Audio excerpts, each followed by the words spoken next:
Hey y'all, Grown Black Folks Talk back again to talk about, in light of our previous video about how to have a good network, how to build a good network. Do you see why fake it till you make it is dangerous? Okay, so I know that I belong to the community that had a song called Superfly. And the main hook of that song talks about, of course, is Superfly. But all the things that Superfly and the men who were looking at Superfly were trying to do was trying to get over, trying to get over. I know so many people that justified all kinds of things because they had to try to get over. And I say this understanding the incredible trauma the Black community has been through in the past 403 years in this country.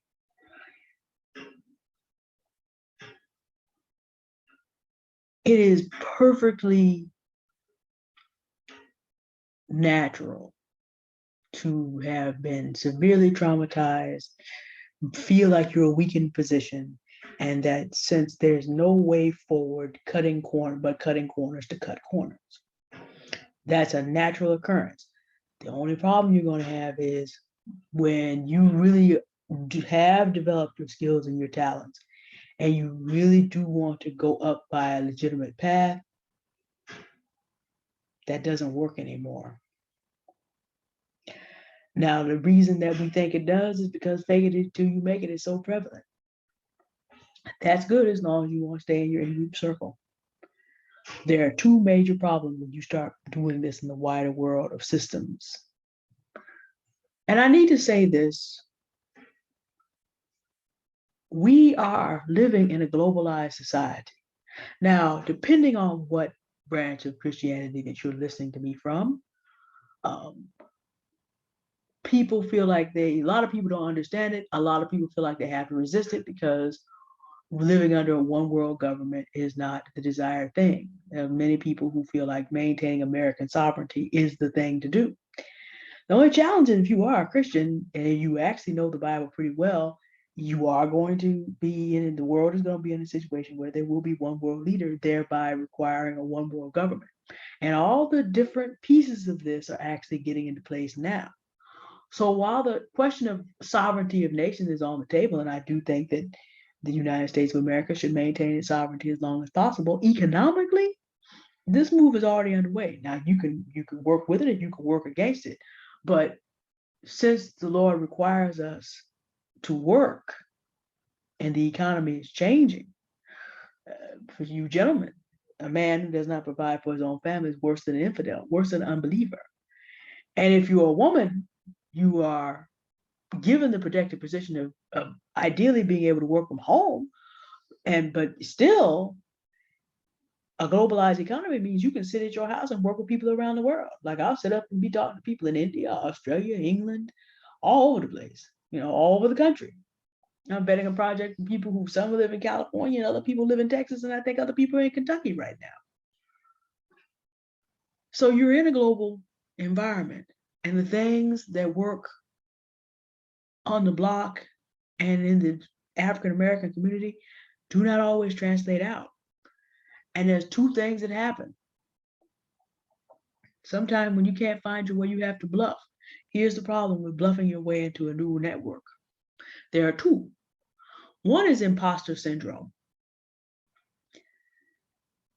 When people tell lies, there are people who are in special operations in a number of different fields who can tell because the physical body has a tell. Sometimes people lie to you, they look down real quick because their subconscious mind is like, nope, that's a lie. We also refer to that in the Christian circle as the conscience knows that you just told a lie. Sometimes people will be trying to sell you something, but their heads are going back and forth like this. If you watch them slowly, I've seen this on video. It's a big tell.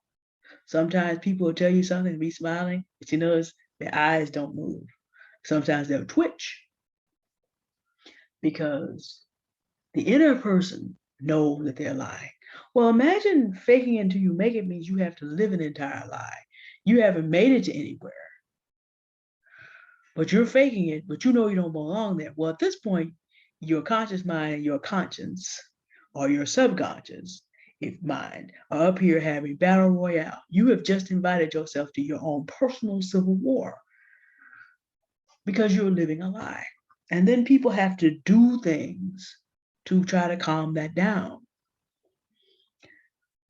You meet the stories of very famous celebrities that had unhealed trauma, and they bridged the gap of a very challenging industry with drugs and alcohol and the disasters that occurred because of that in their lives. Many of them died young because of this, because there was something part of them that did not feel that they belonged there. There was some unhealed trauma to their inner self, and they felt small and insignificant and like they didn't belong. Imposter syndrome will beat you up, even if you have the skill and the talent to make it. So imagine you are now, that's people that I could name very big names that you would know, still household names, although they've been gone for a little while. But those feelings of inadequacy were still there. Well, imagine this. Imagine you know that you know that you know that you know that you know you are living a con. If people who are extremely skilled people deal with imposter syndrome, what are you about to be doing? Faking it till you make it. How much are you about to go through? Because again, you know you're living a lie. And this, the Bible describes it as a double-minded man is unstable in all his ways, going back and forth, up and down, different every day. Well, if you're living a lie, you're going to be double-minded. And that's going to lead to you making mistakes. And also, the part of you that knows you're lying desperately wants you to stop. And so you will begin to psychologically do things to out yourself. There will be mistakes made. It can get very bad. It can get very bad. So that's one half. Okay, that's one peril to it. The other peril to this is if you happen to get past imposter syndrome because you're so proud, you just think you deserve to be there. And you've almost got yourself perfectly convinced that you've got this. Well, okay, you don't know what you need to know to do everything you need to do. With imposter syndrome, you live in fear that you're going to get found out, and 9 chances out of 10 you will. If you don't have this going on, if your pride and your idea about what you deserve, you still don't know what you need to know to do what you need to do under every circumstance. So what you're going to do instead is just, the imposter is just, struggling with the steering wheel, trying to go in two different directions. One is trying to run for their life, and the other one's keep driving. You go off the road like that. The person whose pride is so big that they feel like they can overcome all this without having done the work is going to go off the cliff at 100 miles an hour. Because if you're not where you're supposed to be, it's just a matter of time. There are no shortcuts to building yourself up as a person. There are no shortcuts.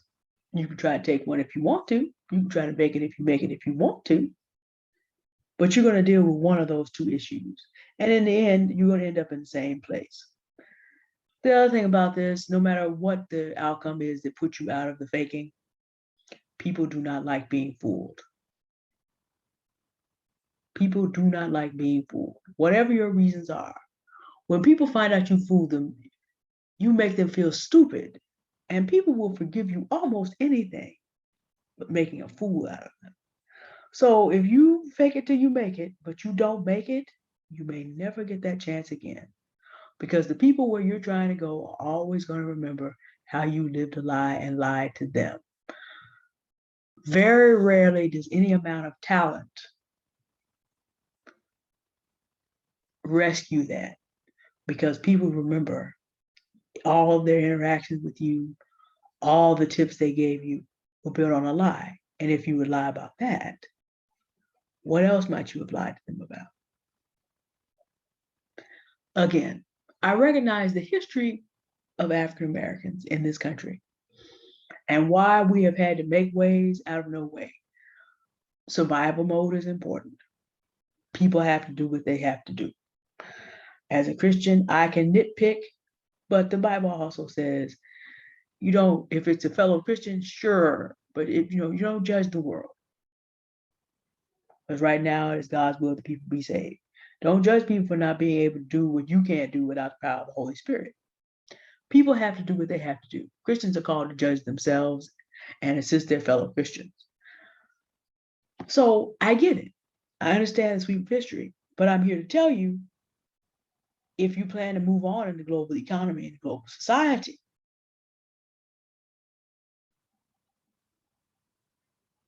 no, this isn't going to work for you.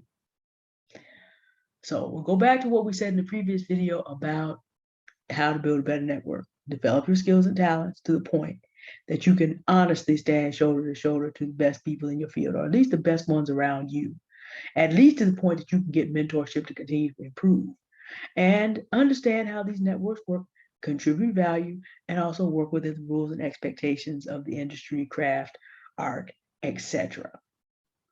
And by this long process, requires patience, requires delayed gratification. I've talked about that on this channel. You will get to where you're supposed to go. Themis of the Themis and Thoth show said something else. At this particular moment in history,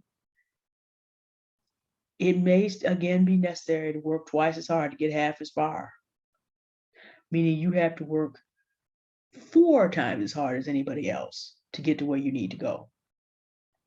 How much is your developing your craft worth? How much is developing your art worth? How much is developing your skill worth?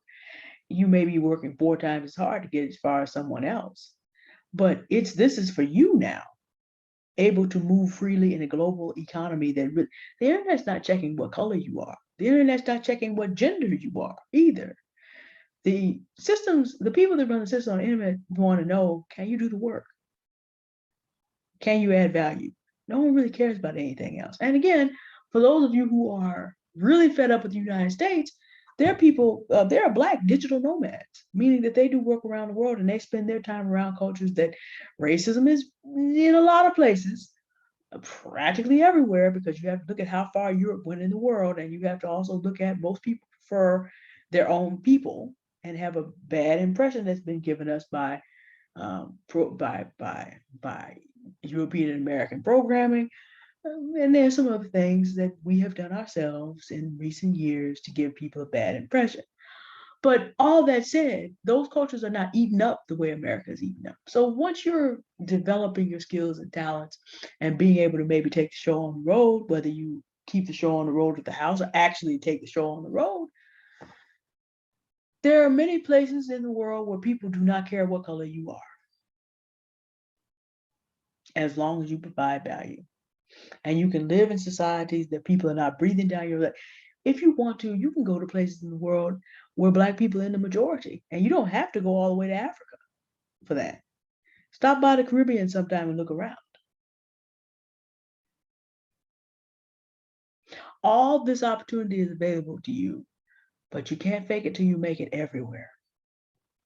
You have to build yourself up, make some decisions on how to do this, learn how the systems work that will allow you to do this, and work on it step by step, so that when you get to where you want to go, you're not arguing with the imposter syndrome, nor are you so proud you're going to run yourself over a cliff. All right, 2 halves, same coin. Build a network legitimately so you don't have to fake it until you make it. All right, you have a good day now. There may be an on the climb today. The thing is, it has been, excessively windy, so I haven't been able to record outside. But there may be an on the climb day. We'll see what the weather's like. And also that depends on, do I have anything to say that is of value to you later on? We'll see. Have a good day now. Thank you for watching. Goodbye.